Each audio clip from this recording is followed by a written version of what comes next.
This week, I've got 3 words for you. It's Britney, bitch. Leave Britney Spears alone right now!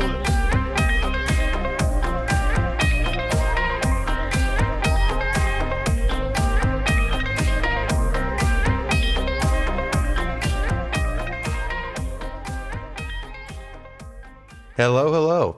Welcome to another episode of Good Times with Bad Movies. I'm your host, Tim Morrison, joined by my co-host, Paul Ireland. How you doing, Paul?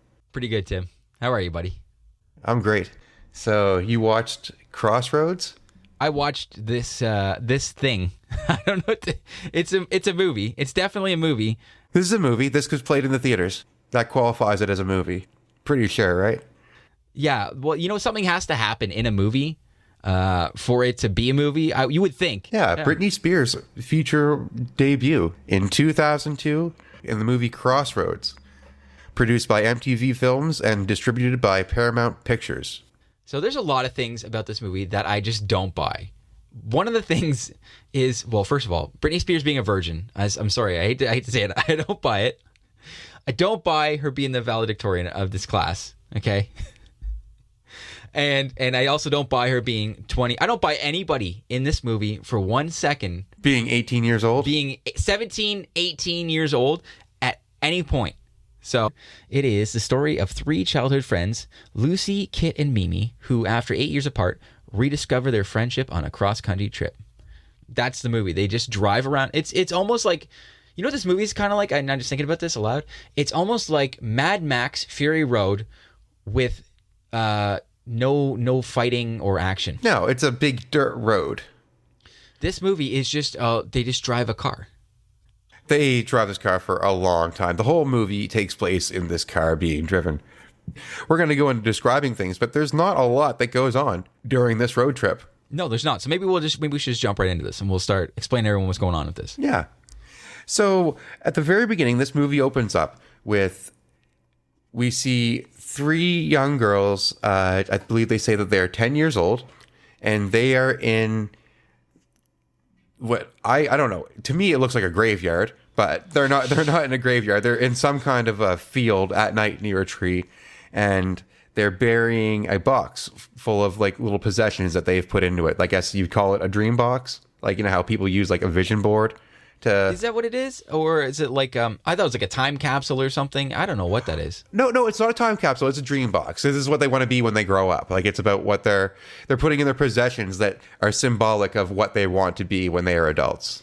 That's right. Okay, fair enough. I like that. It's a dream box. Yeah. So we have Britney Spears narrating this while they're burying their stuff. And the 2 promises that they made is that they would stay friends forever.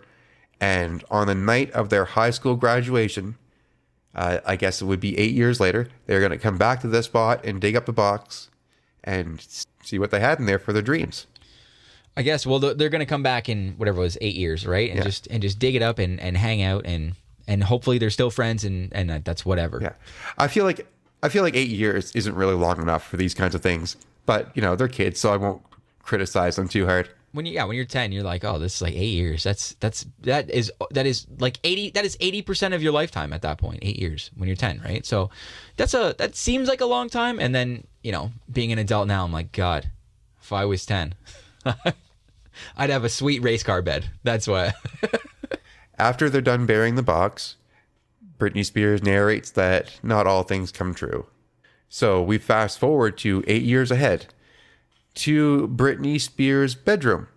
And by the way, in this movie, her name is Lucy. So we are in Lucy's bedroom, and she is dancing to Madonna's Open Your Heart to Me.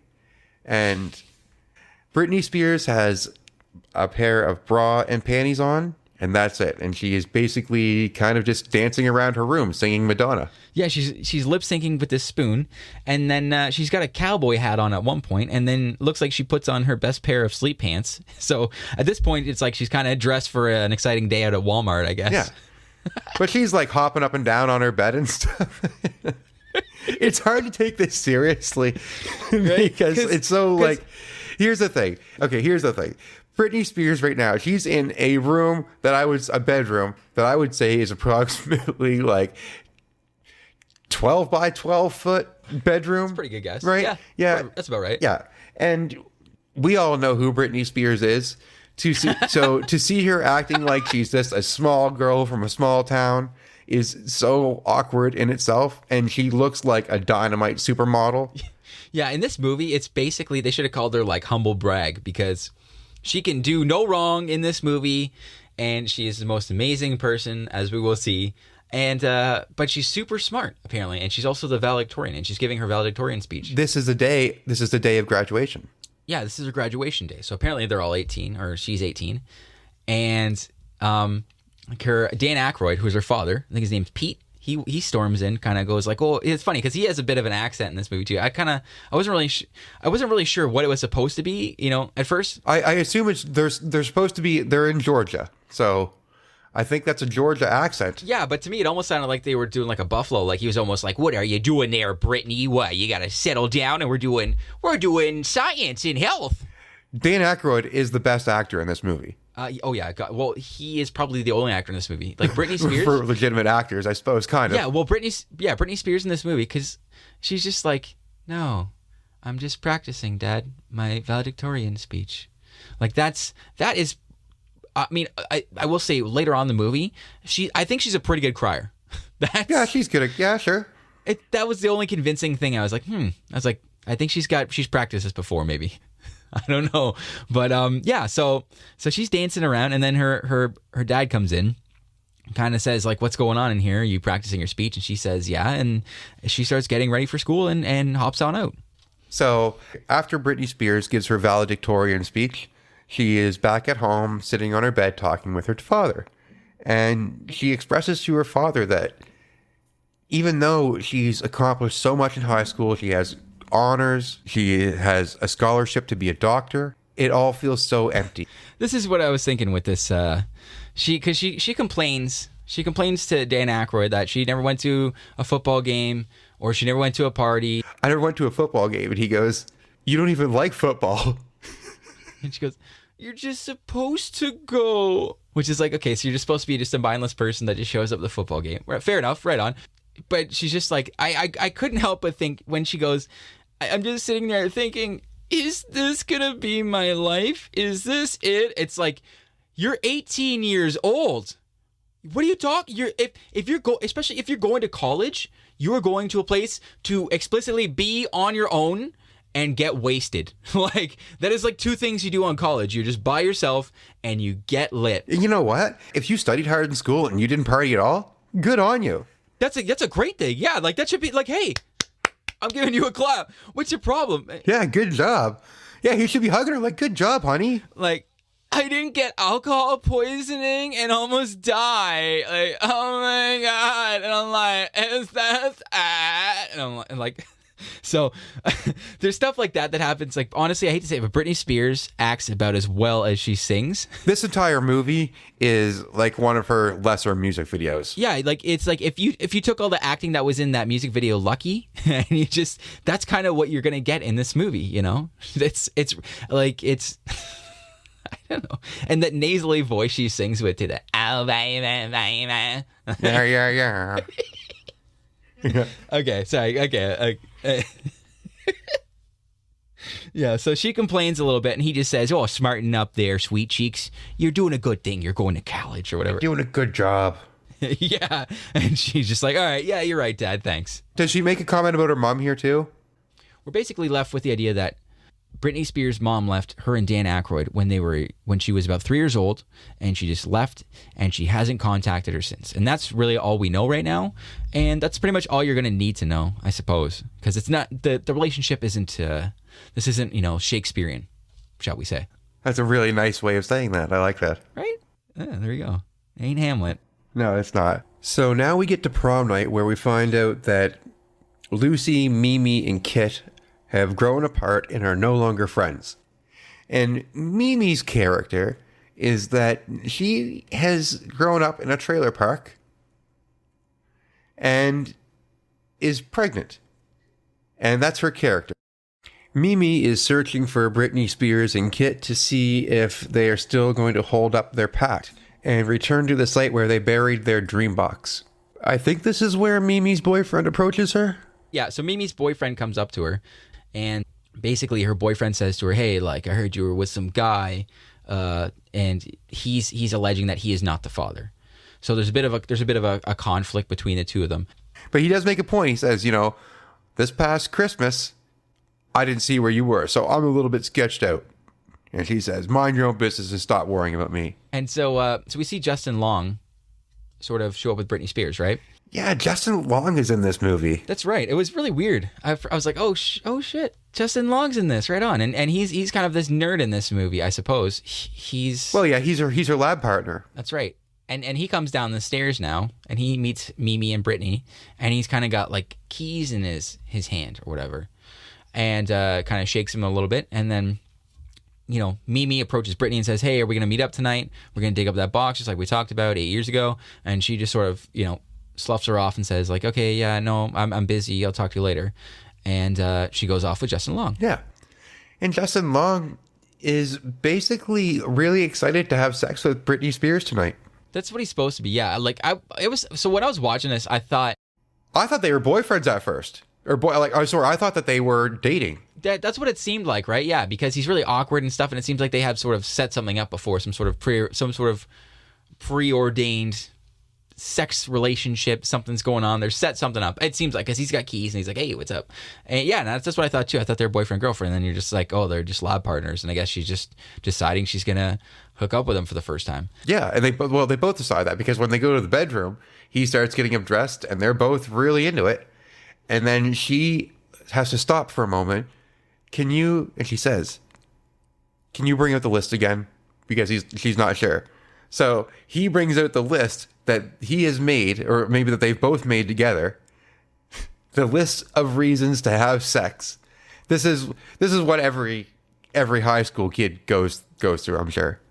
This is just a big red flag to just be like, all right, you guys need to stop. This is no, this is not sexy at all. You're gonna try to con Britney Spears, not even con her, just like convince her to be like, hey, here's some reasons. Maybe you should just let me. I don't want to say anything too crass, but Well, here's the reasons that he has for them to have sex. All right, go ahead, hit me, baby, one more time. They're lab partners. They're both 18. And according to him, they both want it. That's creepy. You know what, though? I will say, so they're supposed to be 18. Justin Long in this, good for him, because he is pretty shredded in this. Like, and I was just thinking. You think he's shredded? Really? Well, not shredded, but he had like a little six pack going on there, right? And like not that he's muscly, but I'm just like he's not scrawny either, though, right? He looked like he's got like he's fairly fit, I should say, and like his traps look like they're really well. Anyways, I'm just getting up. It's getting creepy here, but the whole point was just that I was thinking he's supposed to be 18 years old. When you contrast that with Superbad, and you look at Michael Cera, who's supposed to be 18, he looks like an actual 18-year-old to me. He's this little scrawny little dude, but Michael. Sorry, you mean Justin Long actually looks like he's 18? No, Justin Long does not look like he's 18. That's what I mean. Like, no one in this movie looks like the age they're supposed to be. Like, in all fairness, though, I don't think that comparing anybody to Michael Cera is a fair comparison, because even Michael Cera, how old is he? Is he as old as us? But he might even be younger. I don't even know. But like, he looks. Look, but that guy still looks like he is 18 years old. Right? Like, he's got no facial hair on him, and he's just like this little scrawny. Like, that's what I mean. As I watch this, I'm like, Justin Long's not 18. So meanwhile, while that's going on, the girl Kit is downstairs, and she's kind of busting. She's not even really busting a move. She's just, there's a bunch of weird like dancing going on, and they just kind of like sort of like sidestepping around, and just sort of like, it was almost like Michelle Pfeiffer dancing in Scarface when she's in the nightclub and she's on cocaine. She's kind of dancing around. That's kind of what everyone's doing. There's this thing that I like to look for in movies when there's dancing scenes and there's bands playing, because more often than not, when they actually record scenes in movies of people dancing, they're not actually dancing to the music that you're hearing in the movie that's being played, right? And I was watching for that in this movie, and it actually seemed like they were kind of like it would edit, like it would look there were edits where it would pan to a different view of a part of the party, and they were dancing to the music, but then it would go back to the middle, and then they weren't dancing to the music at all. They were still dancing, but they weren't dancing to the music. So while she's dancing, we're going to meet, speaking of not playing to the music, one of the other people we're going to meet in this movie, Ben, is playing guitar. And this guy playing guitar is not playing guitar. Like, he doesn't really look like he's actually playing guitar. He is lightly kind of flicking the guitar. I would be more convinced by an air guitar. I would be more convinced by Britney Spears singing. I'd be like, oh, she sang live. Oh, yeah, totally. That's legit. That's real. I had a quick question for you, too. When Justin Long is still trying to convince Britney Spears to have sex with him, and it does actually get kind of pathetic. Like, he's like, please, come on, please. And then he goes, do you know how they treat virgins in college? You're like a leper. It's cringe. Mimi has went around and asked Lucy and Kit if they are going to hold up their part of the pack to meet at the burial spot of their memory box. And all of them are like, no. Like, they're just like, get away from me, trailer park trash. Like, that's kind of a quote from the movie. I'm not just bringing that into my own repertoire. You're like, yeah, you want to be my friend, you loser? I like how this whole scene starts out. Because Mimi goes to dig up their box, and she's looking for the hole. And she can't find it. And then she hears a voice in the back that says, 10 feet to the right. Kit is standing there. And apparently, neither one of these two brought a shovel. That's true. And then they turn around, and Britney Spears is standing there with a fucking shovel. And it's like, so, Britney didn't expect anybody. So it's like the dark of night in this fucking field of woods or something beside a tree. One girl brought a flashlight thinking that no one else is going to come, but she's still going to dig this hole. But fortunately, thank God, Britney showed up with a shovel. Yeah, like, Mimi's pregnant. She's just going to dig stuff up with her bare hands. Exactly. Right? What were they thinking? I didn't even think of, holy shit, I didn't even think about that. That is amazing. So the three of them walk over to the hole, and I swear, they put the shovel in the ground once. It goes down about 6 inches and takes off a layer of dirt, and the box is there. Yeah, and it's weird. Well, it was like a weird, like, sort of dissolve into them cutting, and it's like the box is buried basically. It's pretty much the depth. If you had the depth of a shoebox and put some fake grass over it, that is about the depth that they buried this. And it's just stayed there for 10 years, I guess, and that's that. And so they open it up.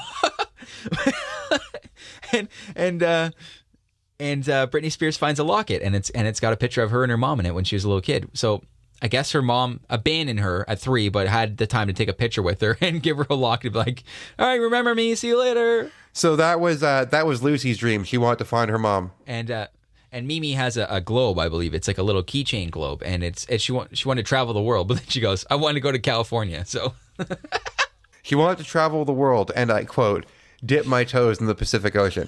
I guess that's traveling the world. She's just like, I'm going to travel the world. I'm going to California. Going to California. So sorry, and then what did Kit put in there? Kit's thing is that she put a Barbie doll away with a dress on because she wanted to get married. That's right, and she's actually allegedly engaged to someone. And she is engaged. She has the ring on. Well, I say allegedly because later on, but yeah. So she's engaged. Oh yeah, but yeah. Yeah, no spoilers. So she's engaged to someone, and I think they go to UCLA or something like that. That's right. Her boyfriend is in UCLA. She's having a hard time getting a hold of him. That's right. So conveniently, he is also in California, and it's kind of at this point that Mimi pulls out a poster, it's from a magazine, and she says, "Hey, I'm actually going to California tomorrow. I'm going to enter a singing competition." And I'm pretty sure Kit's like, "What, you're going to get up there all pregnant?" That's what she says. And then Britney Spears says, "You're going to be a big, fat, pregnant star? Is that what you think you're going to be?" You know, Paul, when I heard that, I thought to myself, geez, that's kind of harsh. That is ice cold. Way to stomp on your friend's dreams, you know. But I think there's one point here that we should lay out here is that this. So we're just kind of setting the scene here that Mimi is going to be the punching bag, the metaphorical punching bag for this entire movie. I think this is a good spot to set this up. Like, poor Mimi, okay? I think if Britney Spears can do no evil, Mimi just absorbs. It's like Britney Spears is like, I am rubber, you are glue. Everything that's horrible bounces off me and sticks to you because This poor girl is just having her dreams dashed left, right, and center. But anyways, so she is going, that's the idea. That's all we know right now is she's going to California. She's secured a ride with somebody, and she's going to go and sing. And she's convinced, she's asked the girl, she says, hey, like, why don't you guys come with me? And they're both kind of like, Be backup singers. No way. yeah, that's right. Mimi goes, why don't you come with me? You guys can be my backup singers, which is really funny. So we're going to find this out later. When she says, you guys can be my backup singers, oh, ho, ho, ho. Oh, ho, ho, yes. Isn't it ironic? As if anybody thought watching this movie that Britney Spears was going to be a backup singer in the movie that she is starring in. You can't upstage Britney in this movie. It's Britney, bitch. It's Britney, bitch. You want to put me as a backup singer? But yeah, before she leaves, she says, hey guys, like I'm going tomorrow at this time. So if you want to come out, meet me. So we cut to the next day and Kit is talking to her boyfriend and she's having a hard time. And basically she says something like, he says like basically like he can't have time to come out and see her before they get engaged. I think that's sort of the idea, right?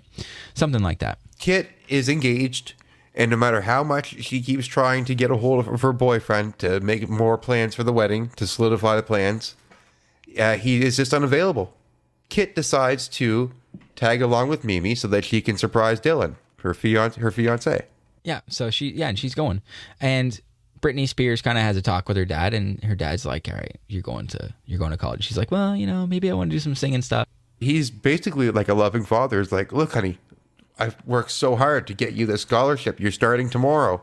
You're starting tomorrow at the hospital. We've got you a placement. And he's worked hard as an auto mechanic to pay the bills and make sure that her dreams can come true. That's right. And he's giving doctors discounts just to help get her done, get her into college. So basically, the next morning, she wakes up bright and early, slips her dad a little note, says, Papa don't preach. I'm in trouble here. I'm on my way to L.A. So she gives him a little kiss. See ya. Yeah, and then she puts on her best her best 2002 bucket hat and mom jeans and heads out. And they go and they go to the trailer park to meet Mimi. So Mimi's there, and so Mimi, Kit, and Lucy all meet up now, and they're getting ready. They're gonna jump in the car and head on a road trip. So I think we forgot to mention this earlier, but during the prom the night before, Kit was talking to a friend, and she mentioned how she thought that this guitar player Ben was super cute, and her friend mentioned to her that he has been to jail, and she alleges that he has murdered somebody. And surprise, surprise, the next morning when we get to the car to see who's going to be driving them, these three vulnerable women on this trip, it is the guy who allegedly murdered somebody. Now, if I was a good friend and someone told me that this guy allegedly murdered this someone, Paul, how long would you wait? I would probably be like, hey guys, come over here, let's have a smoke. And they'd be like, well, we don't smoke. I'm like, yeah, just come over here and let's start real quick. And then I would just bring them over and be like, let's get the hell out of here right now. Like, yeah. Well, Kit decides to save that information for a few hours until they're well into their road trip. Yeah, she's just going to stuff that knowledge under Britney Spears' bucket hat, and then, you know what? It's okay. We'll get in the car, and we'll sleep in this car while somebody may have been a potential murderer is going to drive us across the country. Yeah. In his vehicle that he has full control over. That's their plan. Like, so this movie is like, oh my God. This is a coming of age movie. I'm not going to med school, Dad. I'm getting in a car with a murderer. Most of this movie now is basically them driving around and having problems getting to California. And I guess also we should mention too that Britney Spears asks that she doesn't want to go to California. She's actually just asking them to drop them off in Phoenix. Yeah, she just wants to go to Arizona. Yeah, she's going to Arizona because she wants to see her mom and reconnect with her. So they all get in the car now, and they all get off in Jeffrey Dahmer's car, and they drive away. So here we go. So now we have a road trip, and a bunch of stuff is going to happen over the next, I guess, couple of days here. Like they're driving around and listening to NSYNC, and I think this was about the time. Yeah, we get like a cheesy, what a plug-in, and like what a crappy wink to the camera. Like, ha ha ha ha, we're dating. Yeah, we get to hear Britney Spears in the back of this car singing "Bye Bye Bye" by NSYNC. And then this guy's like, oh, this music sucks, man. And they're like, put it on. It's great. You don't know music. Yeah, this is the best music. You don't want to listen to your guy music. So Kit has disclosed to her two friends that she heard that he was a murderer, that he's been in jail for murdering somebody, and he's now out. So they all decide to just keep their mouths shut and get back in the car with him. And before they do, they're kind of like talking about, like, they're out like checking out the car, and he's like, yeah, I brought sleeping bags for everybody. And he's like, Brittany, will you get in the front seat with me? And she's like, no, I'll sit in the back. So the rest of the drive, this guy's like driving in the front by himself. Just the idea that he's allegedly a murderer, and he's got sleeping bags for them.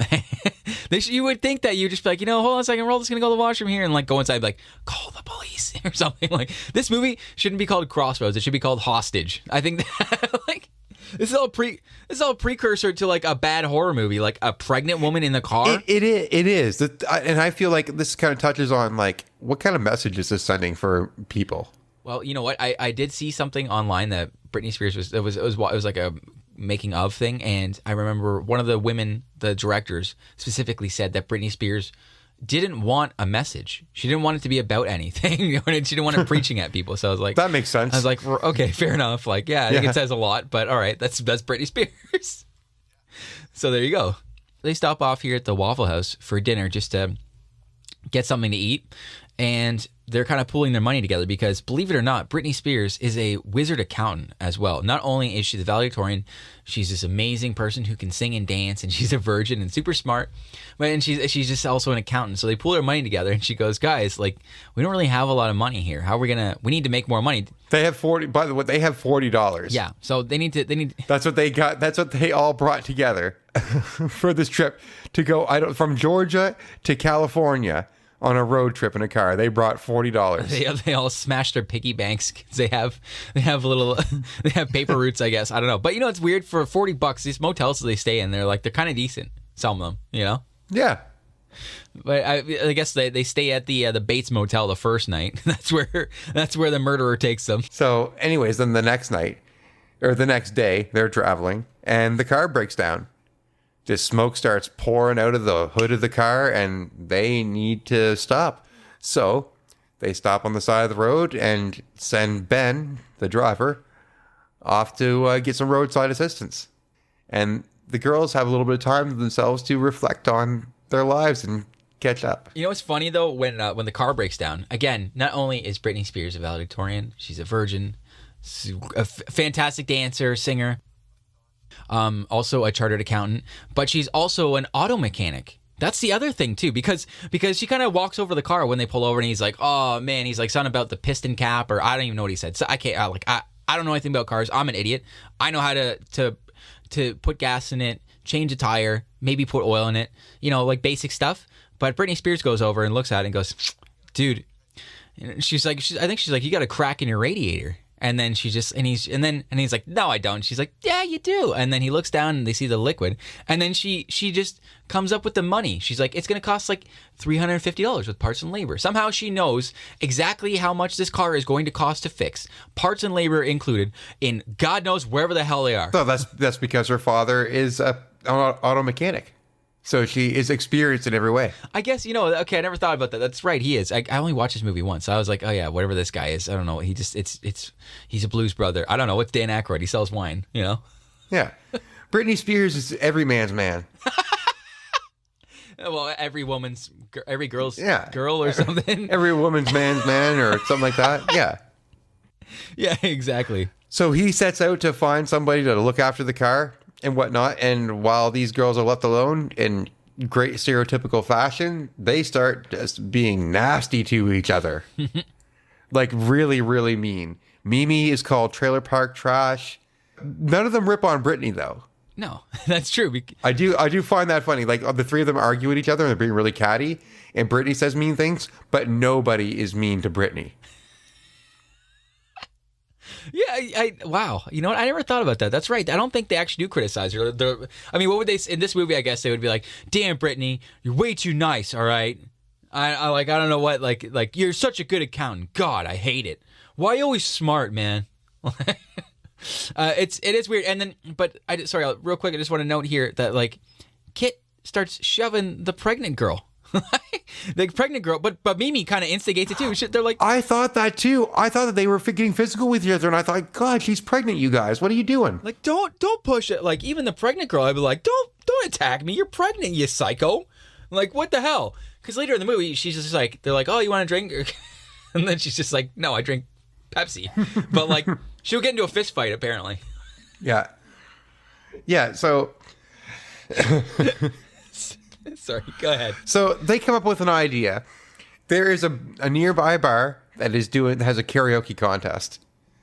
And they decide that they're going to go and perform Mimi's routine to get some money, win this contest and win some money for the road trip. Now, I guess, okay, so I'll start with this. When they start performing, they're going to perform I Love Rock and Roll by Joan Jett. Mimi goes up.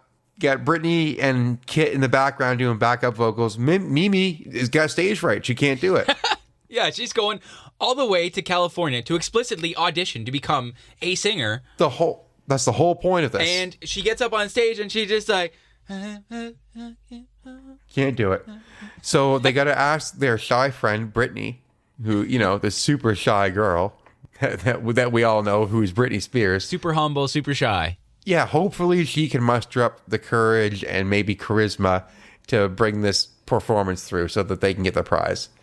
Britney starts singing, and I kind of forgot what kind of bar we were in here. I thought that we were in a karaoke contest bar. But if you look around at the people in this bar, it's a bunch of old men, 45 years plus of age, yelling at her. And by the way, when Mimi goes up when she first starts singing, no wonder she got anxiety, because they were shouting at her, "What's this pregnant girl doing on stage?" Yeah. So, of course, she crumbles and backs off, and Britney takes her place. Britney proceeds to go into what I would call a standard amateur striptease performance. That's a very decent way of describing this. Yeah, I guess so. And you know what's so weird too is just like Mimi was at the start of the stage. Britney goes up and just like, "It's okay. We can get through this. Don't worry." And then she just kind of like pushes her off to the side and just like, "Get back there, you pregnant loser." Just like, "I'm going to take the stage. It's my turn. Here we go." Yeah, I'll show you how this is done. Yeah, DJ, hit that. Here we go. And then just like, bow, bow. Oh, yeah. And Lucy is in her element.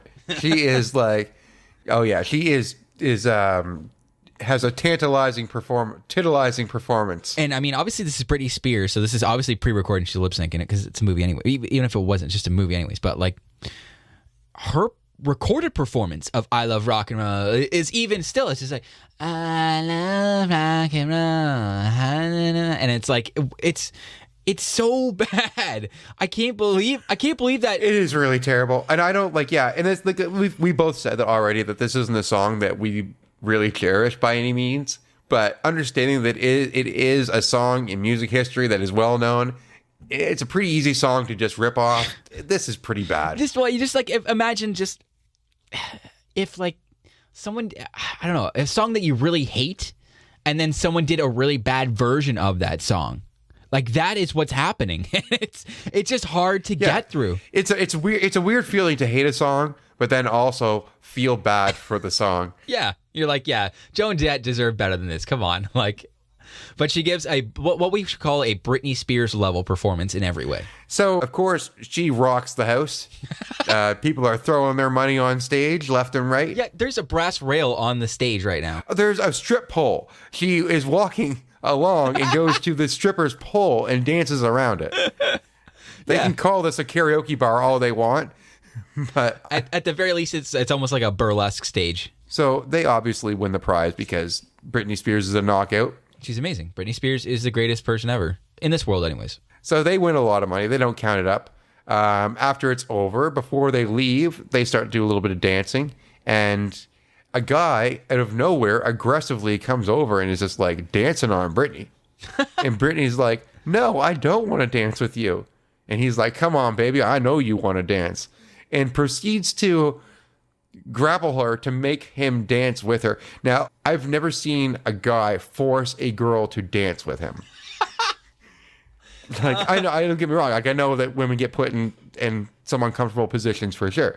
But is that happen that guys are like, no, you're dancing with me. You're dancing with me now. I only remember seeing this in Back to the Future. Right? That did happen in Back to the Future. You're right. Like at the end of the movie when George McFly, when George McFly is dancing with his wife and then that guy cuts in, he's like, ha, ha, ha, and he like pushes him away and then he starts like going like, ha, ha, ha, like he's like laughing like he's a leprechaun and then like. But that's different. He's like, he's laughing like he got one up on another guy. He's not actually forcing her. That itself was really creepy and cringe. This was also creepy and cringe. This guy's like, yeah, you're going to dance. And he's just like throwing himself on her. Ben's having none of that. Their driver that's been driving them across the USA. The alleged murderer. He's having none of that. And he walks up and punches the guy out. So that night's over. And now we're going to go back to the hotel and we're going to learn some stuff about our three friends on this road trip. Ben decides to go for a walk because he needs to cool off after that confrontation that he had. And we have Britney Spears. Well, we got Lucy, Kit, and Mimi in the same room. Mimi is having a Pepsi while Britney and Kit are basically drinking the mini bar dry. And they're confiding in each other about what their lives have been like. So we'll start off with the least and end with the worst. Okay, that's a good way to do this. Let's go. A little bit of good news before the bad news. So Britney discloses once again that she wants to see her mother. And that she's sure the only reason that she hasn't ever been in contact with her mother since her mother left is because her mother's too scared to see her. That's like a 6-year-old's logic. And she emphasizes that over and over. I'm sure she's just too afraid. I know she wants to love me. So we know something's up with that. Then we go to Kit. And Kit reveals that, even though she is kind of a diva in high school now and the pretty girl in the school, her mother has been forcing her to go to fat camp for all her life, even though she's not fat. And now that she's kind of growing into, well, she's not a girl, but not yet a woman. Her mother is now jealous of her because she's basically outbeautied her mother. And that's her trials. And then we have Mimi. This poor woman. Now, here's where we almost need to set this up because, we got to try and have fun with this because this is good times with bad movies. Now, the storyline of this movie takes an interesting choice as far as where we're going to go with the themes. This takes a drastic left turn.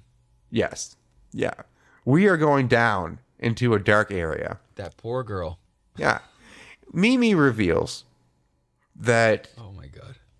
Well, her true friends know she's pregnant, and they think they know who the father is. Mimi reveals, actually, the man at the beginning whom we thought was the father isn't the father.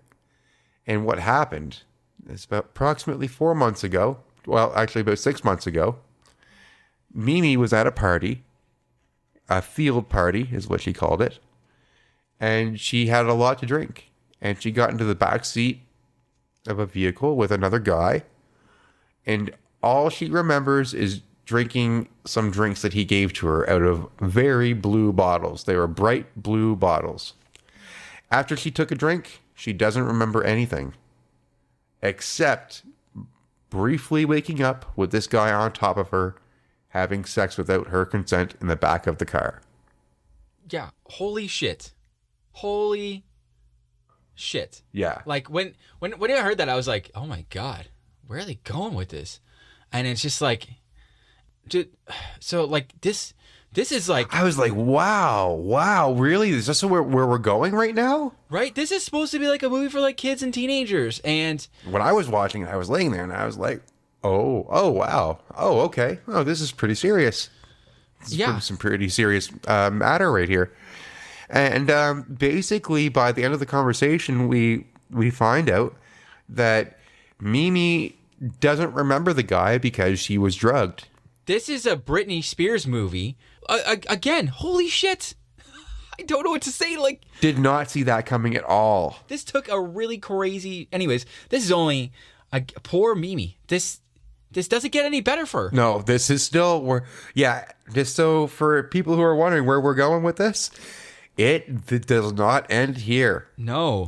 So we find out that aside from Mimi wanting to be a pop singer, Mimi is going to California to also meet with some prospective parents over her baby that she's going to give birth to, because she does not feel as though she is in a state where she can be a mother, which, is noble enough. So that's where we're left off with that story. And it's hard for us to find a segue here to get back into the movie, but you know what? We can do it because the movie does it just as if the conversation never happened. And they are back on the road. Yeah, we're eating ice cream and dancing the next day. Yeah. The next day, they are stopping at gas stations, eating ice cream, and Ben is tired because he's been driving so much. So he falls asleep in the back of the car. The girls are like, what are we going to do? Just sit here? Let's take his car with him in the back seat. So they steal the keys out of his pocket. I might add, it was a very seductive little scene where Britney Spears is reaching into this man's pocket to get his keys, but she does. And they are on the road now. Rape and everything behind them. They are on the road and listening to the radio, looking for a song that the girls can sing together. And we get Man, I Feel Like a Woman. Let's go, girls.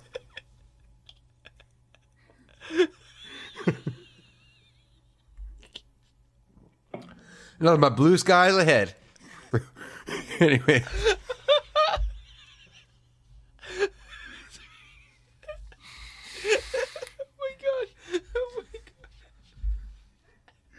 It's so hard to gloss over all that, right? This poor girl. I know, Mimi, right? Mimi. Like, okay.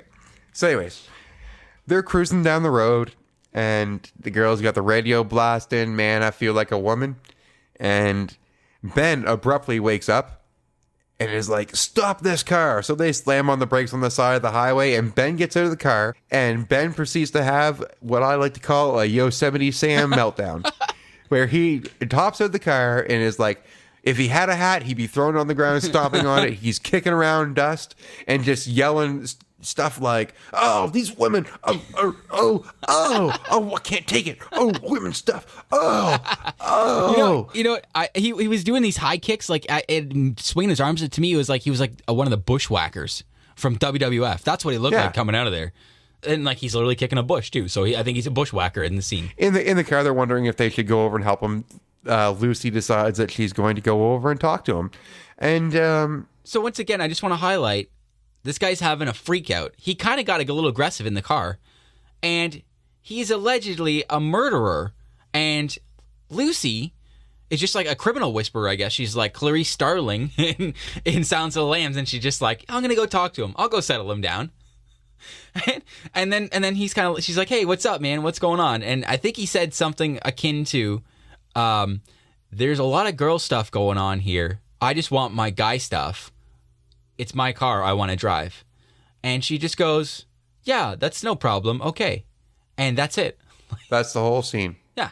I didn't understand the freak out at all. It's like, look, if you were just like, hey man, my car's old or something, and like, I just want to make sure it's not being babied, or I don't know where, like, how about you guys stole my keys and while I was sleeping and I just woke up to this moving car? Like, what the hell's going on?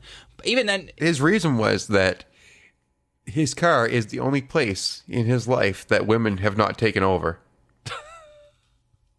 Who wrote this? Who wrote that? And was like, that's a good reason for this guy to be upset, for him to start stomping bushes in the desert. So yeah, he had his Yosemite Sam freak out. It was at this point I realized that all of the stuff that has to do with the car in this movie, like it breaking down, him having his freak outs about the girls driving the car, if it wasn't in the movie, it would have no bearing on the story whatsoever. Oh, totally. Yeah. It doesn't matter. It's just extra time. Everything that we've seen so far has been filler. Yeah, I mean, really, there's about two things you need to cover in this movie, and that's it. That's right. It's crazy. Yeah. It's crazy. Like, just nothing happens. We're just like driving around the desert, like we're watching Hunter S. Thompson and Dr. Gonzo or something, but without drugs. This is just weird. And there's a lot more pop music.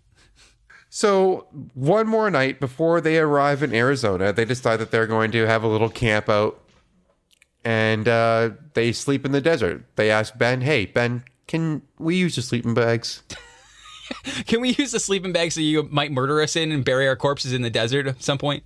Yeah. And we also find out, too, that the reason Ben, this might be too early, but I don't think it matters. The reason Ben was actually in jail was because he attempted to rescue his sister from an abusive father across state lines. Yeah, something like that. It's a little complicated, but yeah, something like that. He takes his sister across state lines so she can escape their stepdad who was abusing her. But that was against the law, so he served jail time for that. So that's what we find at that. I was saving some puppies from a tree, man, and then I got arrested. But you know, there's a funny scene in this too, where it's not really, it's just like a little part in this where it's just building a case of Britney Spears is so amazing, and screw you if you're not her in this movie. They're kind of checking out. They stop at one point to sort of check the sunset out because it's going to be nice out in the desert. And Ben, you know, they're climbing along these rocks. Ben kind of reaches out to help out Britney Spears, and then completely disregards the other two women, one of which is pregnant. And who's walking across these rocks. You're and right, you're just like, wow, isn't that. the sunset amazing, guys? like, okay, forget it, Prego, you figure it out. Britney Spears, you're here, let me roll out the red carpet for you. Like, what the hell is this? He's just a nice guy, though, you know? And she's just a normal girl. She's not a girl. So after the campfire night, we are arriving in Arizona at Britney Spears' mother's house, her biological mother's house.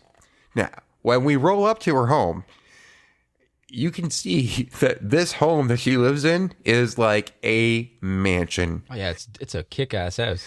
I don't know what realty values are like right now in Arizona, but I would hazard to say that this home, just from a glance that her mother is living in, is approximately a $4 million home. It's a nice house. Ben, Kit, and Mimi tell Lucy, hey, we are going to stick around here in town for a whole night and get a hotel. So in case things don't work out with your mom, you know where you can go. You know where you can come. Yeah. Where everyone knows your name. Yeah. I was thinking when I watched this the first time, I was like, I wonder if Britney Spears, it would be so funny if Britney Spears was like, how do you even know if this is my mom? And she rings on the doorbell, and then Kim Cattrall answers the door and goes, oh, baby, baby. It's just like, oh, Mom, how are you? Britney goes to the door, and Kim Cattrall answers. And Britney says, hey, Mom, I'm Lucy. I'm here to see you. And her mom says, oh, hi, Lucy. What are you doing here? And she says, well, you're my mom. They're like, okay, come on in. So they go on in, and Britney Spears is looking around at the pictures on the wall, and she can see young kids and a different father with her mother. And her mother basically says, hey, Lucy, we need to talk. I don't know why you're here. Yeah, her mom's just like basically like, you were kind of a mistake. So yeah, Britney's mom, Kim Cattrall, says we have to have a talk. And then it kind of fades out. We go to the next scene, her friends and Ben at the hotel room. At this point, it is storming out. When you get bad news, it rains, right? Like when it rains, it pours. The whole world's crying with you. Exactly, right? So Britney Spears is knocking on the hotel room door, and she's covered in rain, absolutely soaked, because I think she walked to the hotel instead of getting a taxi or something in the pouring rain. Maybe, yeah. She's sad walked. Yeah. You know, she tells all of her friends, I don't want to talk about it, but we know that she has a little bit of a crush on Ben. So Ben goes into the bathroom, and they both sit on the bathtub together. And basically, Britney Spears says that, you know, everything her father told her was right, except that she was an accident. However, her father made her mother have her. And the condition was that, fine, you're going to raise her. You know, I will say, Britney Spears crying in the scene here, this is what I was saying earlier. This is the only time I was actually kind of convinced that Britney Spears had some emotion. it's like, oh, okay. The only time you're convinced that she was acting? Yeah, like I think she probably might have experienced fake crying, somewhere in her life. That's all I'm saying, because you're just like, just like a good blubber. It was a good blubber crowd. I was like, okay, like that was not bad. Everything else in this movie though was just like, guys, it's a cracked radiator. It's gonna cost $350, and you're like, what? Who are you? Like, what the hell is this? So, I mean, like, for her to actually emote a little bit in this was okay. It was refreshing. I mean, it was a sad scene, but yeah, there you go. So we're on to another scene here where I feel like this scene only serves just to remind us that Britney Spears is a pop star. Her and Ben have a few moments together where she's showing Ben that she does poetry. And she has this new poem called I'm a girl, but not yet a woman. Not a girl. Okay, so I just want to tally this up real quick here. So far in this movie, Britney Spears is a virgin. She's a valedictorian. She is a accountant. She is a car mechanic. She is a talented singer and dancer, and is now a poet. So, and also Britney Spears can do no wrong. She is stunning and brave in this movie. That is, she's amazing. She is amazing in this movie. There's none more stunning and brave. In case it doesn't seem right now, by the end of this movie, it will seem that way. So Ben decides to cheer Britney up by putting music to her poems. And when you know it, we got a Britney Spears song. We got a hit, baby. One more time. Okay, yeah. So we get the song. So we got our first rough rendition of I'm not a girl. Oh, God. Oh, God. Here we go. This was the hardest point of watching this movie, was honestly hearing this song that many times. Yep. Oh, my God. Sorry. If anyone's getting annoyed with the voice here, I apologize. But I had to go through it, so you're going through it too now. At this point now, they're all really close, just because they've all shared with each other, like friends do. They've shared a lot of their past experiences, and now they're driving in the car and happy together, singing Sheryl Crow, If It Makes You Happy. If it makes you happy. Which, you know what? I got to say, Paul. Not a bad song. 10 out of 10 song. It's a pretty kick-ass song. I got to say. It is. That song is solid. It's a good song. And it's a great chorus. A Britney Spears movie like this can't bring that song down. No. Which is like, thank God. Yeah, because that's a very singable chorus. It's a great song. Absolutely. I consider this, when they are driving on this desert road and all the girls are singing If It Makes You Happy, this for me is the best part of the movie. Yeah, and it's probably the most believable time, or at least this is a time in the moment that I believe that they are actually having fun and they might kind of be friends when they're singing this. It's like, oh, like this actually looks like they're sort of they're people that are gelling together. Now they're on to... Well, we're coming up sort of the conclusion of the movie, the last little bit here. So as the way the movie's going, you would kind of think that we're going to resolve Kit and Mimi's stories now, that we've seen Lucy's story come to a resolution. However, there's a little bit of a twist here. So just to add some context and know where we're at in this movie, they arrive at a beach house. They find one of the nicest hotels I've ever seen. Yeah, they had like $700 to drive across country and fix their car, and they've been staying at like 5-star resorts minus the Bates Motel at the first night. Like it's crazy. But that stripper, that striptease to I Love Rock and Roll, that set them for a good trip. Like they're good. Yeah, I guess there's a lot of lonely people in Louisiana that night. Yeah. So, Lucy and Ben are tired after that mother and daughter experience. So they decided to stay at the hotel while Mimi and Kit leave. After Mimi and Kit leave, we'll get back to them in a second. Lucy decides that now is the time to give up her virginity. That's right. And this guy, Ben, just kind of bangs her in front of an open window on a beach. I think it's important to say, Paul, he does ask for permission first. Yes. But like, it's they don't really set up a lot of the romance in this, other than they kind of just like, they kind of have a little bit of flirtation going on here. But then out of nowhere, it's like they don't have cell phones at this point, so it's not like they can text each other like 20 minutes when they leave, like, let's bang. This seems like something that two people who have had a lot of sex would be more inclined to do. Well, like it's like 4 o'clock. It's probably 3 o'clock in the afternoon, and like Ben's just like, I'm going for some afternoon delight, and I guess she's just like, you know what, I'm into it. Let's go for it. Sky rockets in flight. Ew. So Britney Spears just gave up her virginity. That's going on, and now we're gonna get to the conclusion of Mimi and Kit's story arc. Now, you wouldn't think that these two stories would actually come together, but they do. So we are gonna try and relay this as best we can in actually the way that it happens. So, if first we see Mimi and Kit driving.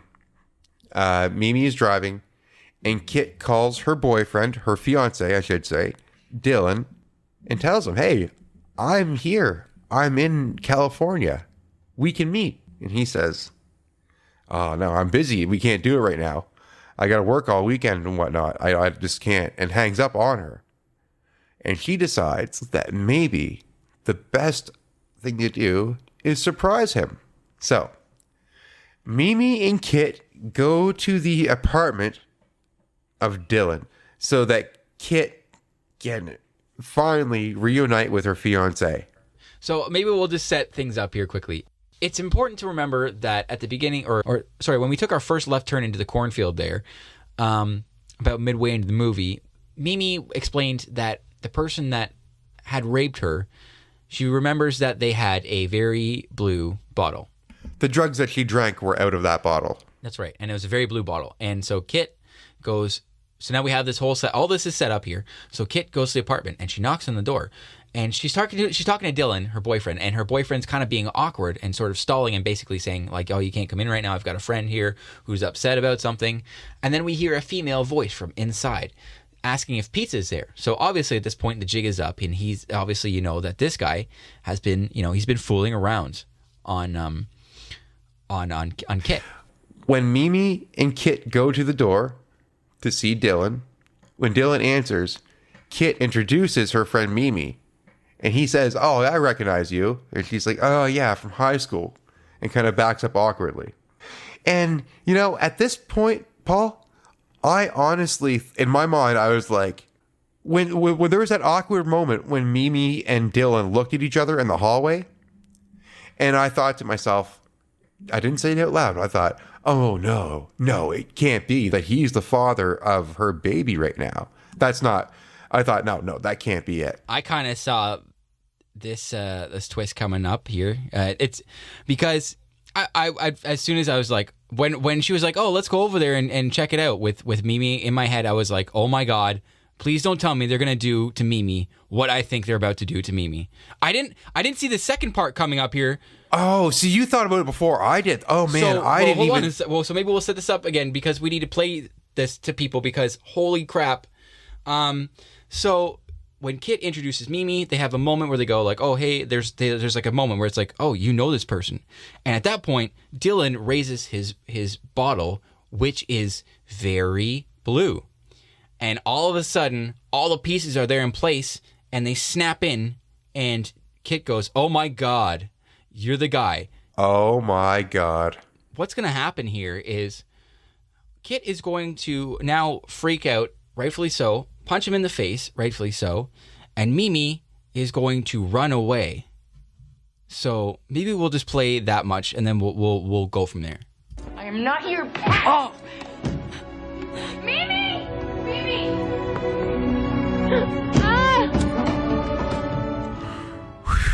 Oh my God. And in case you can't tell at that last part, that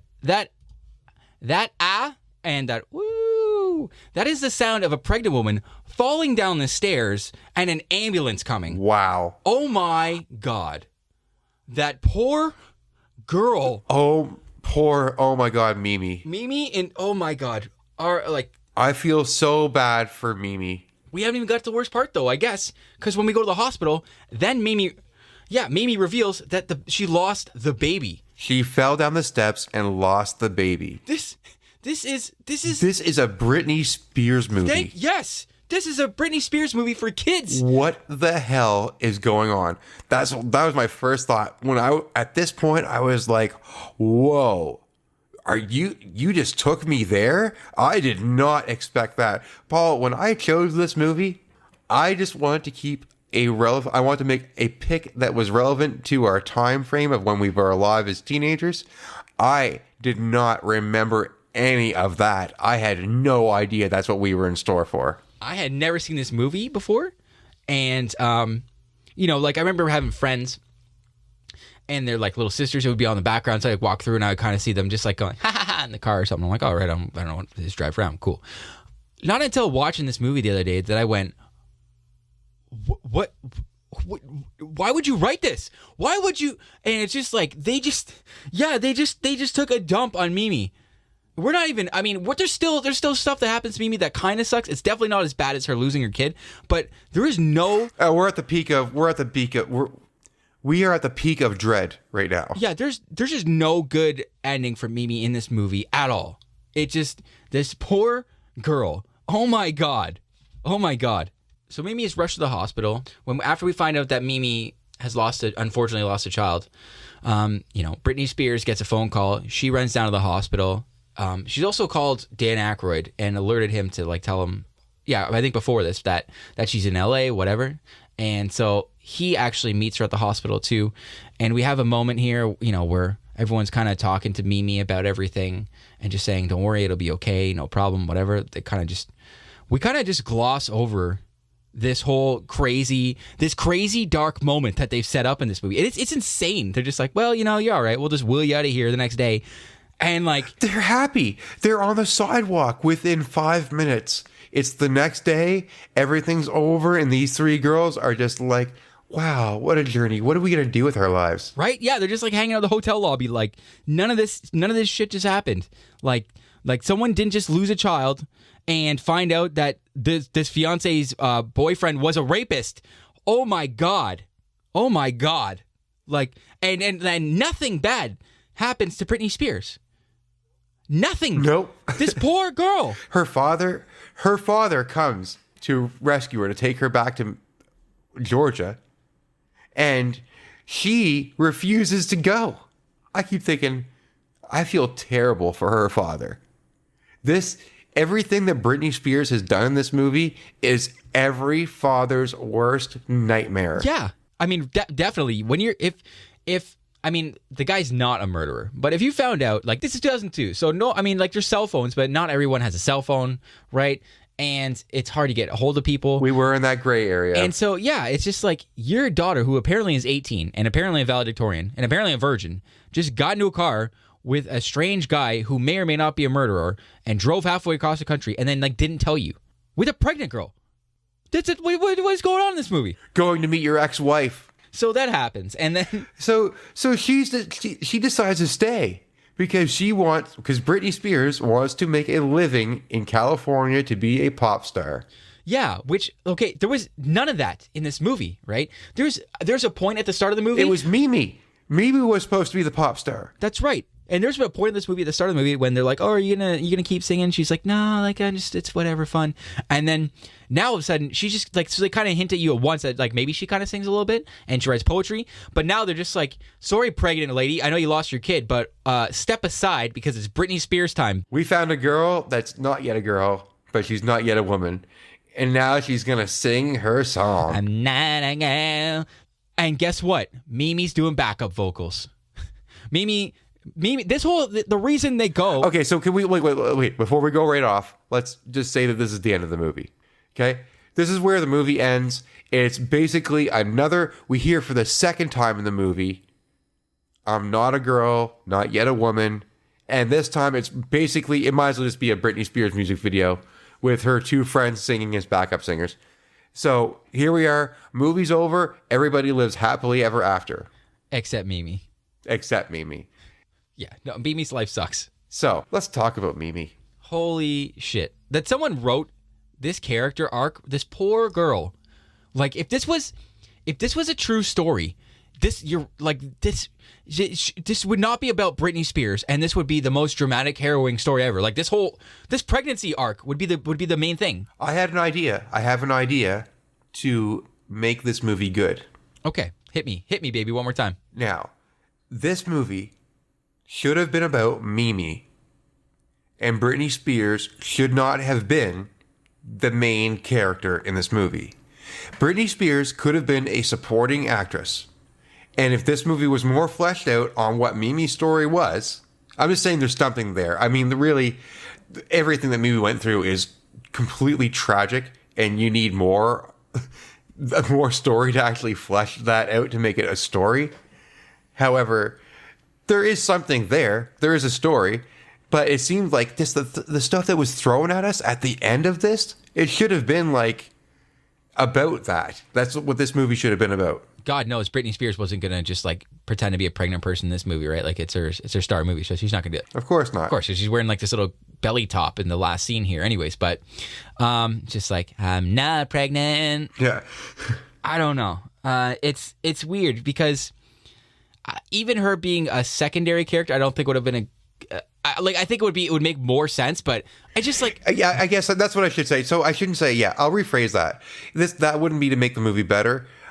Or sorry, that wouldn't have been a way to make it a good movie. But I think that it would have been a better choice for her to be a supporting character amongst these stories. Because her story really wasn't that. Yeah, that's fine, but like, why would you even give this person this kind of a dark character story in a movie that's supposed to be like what they call like a road trip with girlfriends, and it's supposed to be fun? Like, why would you even entertain doing? I would have looked at the script and got through and been like, holy shit, there's no way you can do. No, we're not doing this. Like, I'm not. This is like really like. Maybe they're going for a dramatic angle to emote something in this, but or like at least elicit some sort of emotion. But like, why? I know. Why did you make those choices? Why? Who wrote this? Now, so like right around this time, like the movie Road Trip was out. Okay. Yeah. Do you think that this movie was an effort to make a road trip? And when I say road trip, I'm talking about the movie Road Trip. Road Trip for Girls. Do you think that this was in that vein a little bit? Well, with like no sex, just like weird, dramatic harrowing. I don't know. This. I feel like this movie was. I mean, I know this was written by a woman, but I almost feel like this movie was written by a guy who had no perspective into what the actual girls go through. Not to say that they don't go through the themes that are in this movie, but the actual like a tangible way of expressing what it looks like. It's a very superficial script, and because I did look at some things on this just to see what's up with it. It was really hard to like even just look at stuff in this because like, God, Britney Spears is really boring to watch. Other than her swinging umbrellas at people, and the video's not even good because you can't really see what's going on. But she's not swinging umbrellas, is she? That's Rihanna. It was something like that when she shaved her head and freaked out and attacked the paparazzi. She smashed her windows with something. Literally swinging umbrella. Okay, yeah, sorry. I thought you were the music video. Okay. Yeah. But sorry. So she basically didn't have an idea for what the movie was. She just kind of said like, here's a couple things that I kind of think would be good for this movie, and could you write this for me, please? Because I'm Britney Spears, and that's basically what happened. So, but even still, someone writing this script, you would think like I would, if this came across my desk and I was in the studio, I'd be like, there's a lot, you need to basically burn this script and start over. And you can like, don't do any of this. Don't. Here's the thing though, Paul. Did you see how much this movie cost to make? It was like $10 million. Did you see how much it made? I don't know. 61 million. Really? So they did okay off this. They did okay. Oh, no. Oh, Paul. They did well off of this. If $10 million and they made 60? Yeah, but you also, from what I heard, maybe I'm not correct, but even still have. Okay, I'm just saying they broke even. They're comfortable. Like they're good. Like they did well. They did well enough, I think. Yeah, I could be wrong, but at least what I've heard is that with whatever your budget costs, it costs basically the same to market it. But I'm sure most of the $10 million went to Britney Spears. I would hazard to say about $5 million went to Britney Spears. Well, probably her agents and all that stuff, right? Because I mean, like, I don't know. Yeah. So I'm going to ask you, Paul, was this movie a good time to watch? I would say this was a very depressing. I mean, it's not like depressing, but man, this was a very confusing movie, and that took some crazy turns. So I think it was a hard watch. I think it was a hard watch, and for being a movie that's marketed to like kids, especially young girls, like holy shit, like we're gonna just like here's teen pregnancy, rape, and we're gonna lose a kid at the end of this. Druggings. Yeah, like oh my god, you could just have the movie where she goes out and meets some people on the road that are eclectic and strange, and she goes to Hollywood and makes some money. But like, I honestly, I really didn't like watching this movie. About the halfway point of it, I was very bored, and I was asking myself, "Wow, are we even going to do an episode on this?" Because there was little to no substance in this movie. With the whole thing in the road trip, there was nothing. And then once we got the revelations about the dark revelations about these characters, I was like, huh, okay. This is where we're going? And I was like, okay, like I'm going to see this through because these are some very mature themes that they're throwing at me. So I want to see how the rape, the choices of being a rape victim and having a baby. I want to see how this actually plays out, because this is like, whoa, like, wow, I did not expect this from a Britney Spears movie. But even that was handled in such a cavalier way that I can't even, it was hard for me to digest, accept what happened, and then the movie was over, and I was like, wow, okay. Yeah, like an hour and probably almost an hour into the movie, you just like get kicked in the gut. You're like, what's happening? What happened to poor Mimi? And then at the end of the movie, they just drop a hammer on you, and then it's just like Britney Spears singing and dancing at the end of the movie. I'm not again, and like we're supposed to live happily ever after. Like we just didn't see what happened. Like holy shit. Personally, like I said, if I was an exec and this came across my desk, I'd be like, just lose this angle, man. Get rid of this. Like, this is insane. This is a kid's movie. This is a Britney Spears kids movie. Don't do that. It's Britney Spears. What were you thinking? Like, yeah, her face was on like little bubble gums and cards and stickers and stuff. Yeah, and it's like, what are you gonna do this? Don't do that. Make things happy for her. Don't make it just like, oh, now she's just a backup singer and she's just relegated to the back of this. Like, get behind me, loser. Oh yeah, that's cool. Like, but this poor girl. Like, there should have been something nice that happened to Mimi at the end of this movie. Something. Maybe she got her own record career. Like, or like she was just like, oh, like, hey, like, what are you doing? Like, oh, I'm gonna go, cut a thing for this A&R guy, and it's like it kind of hints at her having a music career potentially. Just something better than what happened to her. So I think this is a good place to end it, because I feel like I need to go and give my loved ones a hug. And maybe I'll have a shower too. Oh, and justice for Mimi. That's right, justice for Mimi, baby.